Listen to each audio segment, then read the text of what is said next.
با كادو إيفو همبوتي مريم با كادو إيفو همبوتي كرو يوم ولي قلتي يوم جندم ما ريتي جندم ما نمني فارسو هنقبو ياس قاف جندم ما نفت دبيني قرر ما نفت اليمو. السلام عليكم ورحمة الله وبركاته. جرى جرتو هيا قبطو بلا ينكي يا بقى جراتني ilmaan oromoo si komando wallahi haalli keessan kun haala jibbisiisaadha dhugaa dubbachuu fi baay'ee nama dabbaras baay'ee nama dabbara amma humnaa ol xiqqoo osoo hin taane guddoo wallahi nama jibbisiisaa maalii fi ilmi namaa kun wanni gandummaa hin faarsina jedhanii gandummaa faarsuun akka karaan godhanii wanni dhoorganiifu namni akkana wulfitaa arsiin jimmaan gaafa walii kaate namni biyya takka keessa biyya mootummaa tokkicha qabu keessa akkamiin bula haala kamiin bula sanuu bar osoo biyya keessa wal fixan homaatii miti bar biyya namaa keessatti maaliif ta'ama wanti kun osoo biyyi namaa nu miite dhuga biyya namaatti nu miidhe jenna garuu biyya namaatti miti tanu miidhaa jirtu oromoo miidhaara amaarri dhufteen miidhutti hin jirtu ifa maasii jaaja ta'e osoo oromoo fi amaarri wal miite ollaa lamaantu wal miidhee lafarratti jedhan kunniin ammoo jaldeeyyiin mataa dhagaa biyya namaatitti ay deeme ruuza arabaa saharaa keessa taa'ee ruuza arabaa quufee ay deeme asitti ka biyya ufiitti faayidaa hin buusin biyya namaatitti qalma ilma namaa qaluuni ilmaan miskiina ka waan takka da'ooyyuu waa'ee da'oo ofii himachuu malee waa'ee kun sababa biraatii kuni maalii jedhee nama addaan hin gabbaatanii ilma quba hin qabne gabbaatanii qaltan maa jaji'uun isiniin male maa jajiitan akkasii garami isin qabatan hayaa والله العظيم دينغد غلغل ورب الكعبه دينغد ما فيديوي نونما هدتاني هيريون كيا نورت ترغمي بيديچي يرو نورت ترغمو نمني جلق ابا فيديو سلالي انا رفو ددبي إلين بريسا رفو ددبي مالي إلين اماتو نكيسا واني جيچ اني ينماتو اصلا ندن دوم مكيتو وجانا ما نمني ايچو كانا نمني دو نمني بويو كانا ندن دو جيچو فيديو سن ايا وجين mucaa waan godhan irra taanii dhiiga qofa albeeyyuun argine jechuudha. Obboleeyyan kiyya isin nama sabaan tokko ta'a afaan oromoo dubbataa yoo daa'ima san mucaa san irratti duultan maali qoy akkamii yaaddanii harargeen maali arsiin maali obboleeyyanii bar obboleeyyanii isin usoo aramni akkas isin godhe ورب الكعبة وفيك أنفد يو إلمان إثيوبيا أنجر وندتو بلا ندت نبدو إدن ما نفن نجت بيتني جري أكو ما بيفان قراتشا غران جرار ليه سيو مرزي داين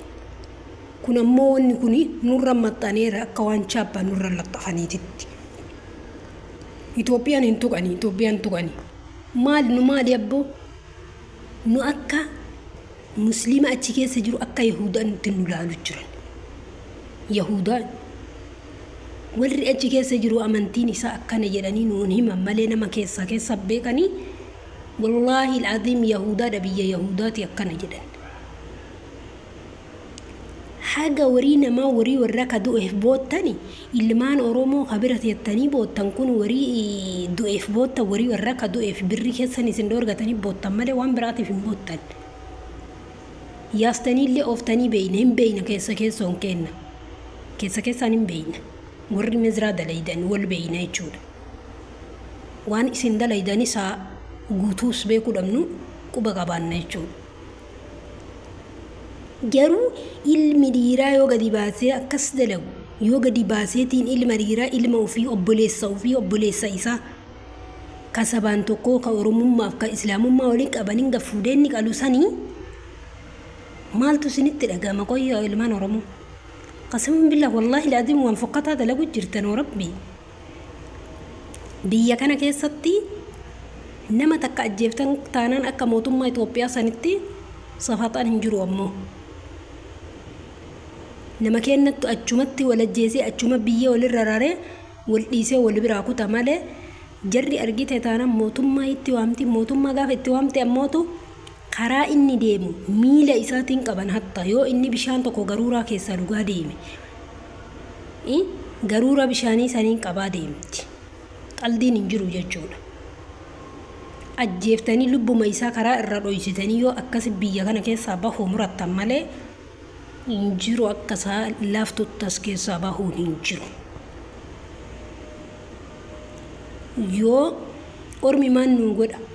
ufii kennayyuu waliin beeyne obboleeyyan ta'uu kenna waliin beeyne ormi maan nuu godhu dhugaa rabbii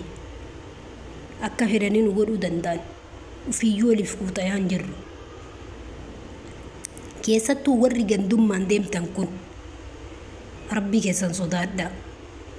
gandummaan faarsina gandummaa hin faarsitu shari'aalleen islaamummaa walii qabduun qofa nuti islaama jedhaatiin ilmaan abbaa takkaati islaamummaa waliin nu qabe kalima laa ilaaha illallah waliin nu qabe jedhaaf waan san dubbadhaa malee gandaani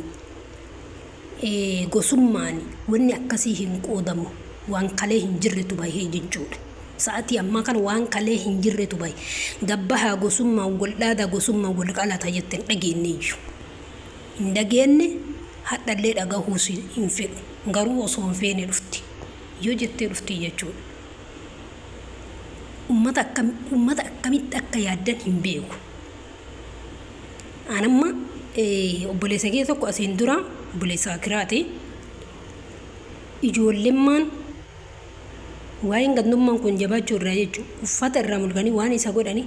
amma akkanatti irraan dubbadhu gaaf tokko isuma mataa isaa isiniif qopheessee waan jarri irra dalayde afaan isaatii dhageessani nama amantiitti dhufe ilaalchadhu obboleessa kiyya an amantii kanatti illee dhufe hagana rakkadhe akkana ta'e osoo jedhee an itti booyu wanni jarri narratti hin dalagin hin jiru waan jedheefi an akkanatti isiniif ibsu osoo hin taane